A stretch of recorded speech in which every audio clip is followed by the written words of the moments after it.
Welcome to How to Guide Tech.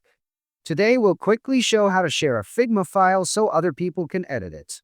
I'll walk you through the 3 easiest ways, so you can pick the one that works best for your team.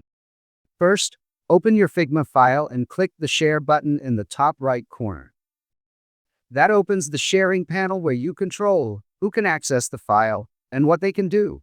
It's the starting point for every sharing option. If you want to send a link, choose the Copy Link option in the sharing panel. That creates a unique link you can paste into chat, email, or any other place. Before you send it, check the link's permission settings so you don't give more access than you want. Permissions are right below the link. You usually see options like Can View or Can Edit. Pick Can Edit if you want others to make changes directly in the file. If you only want them to look or inspect, choose Can View instead.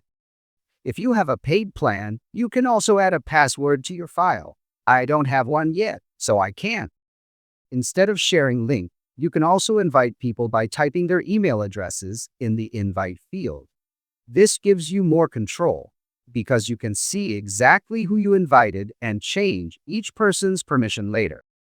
Use email invites when you need to keep access limited to specific teammates or collaborators. If you are sending it to the developer and techies of your team, use this DV mode link option. It helps them to see the design behind them. If your goal is just to give an interactive presentation of your design to clients or team, use this prototype link option. Please check your prototype by clicking this gear icon before sending the link. By the way, you can also share your design presentation in preview mode by clicking this button. Always press R to restart the presentation before sharing. Another option is to publish the file to the Figma community if you want to share it publicly. Click Publish, add a clear name, a short description, and relevant category so others can find it. Then publish again to make it public. You can also add thumbnail and carousel images here. Additionally, you can add details like personal or teamwork, contributors, support contact. When you're done, hit Publish.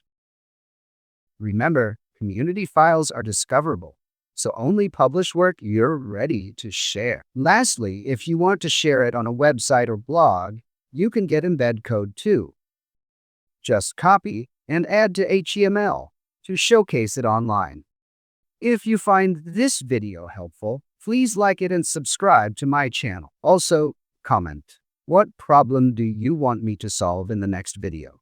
Take care and bye.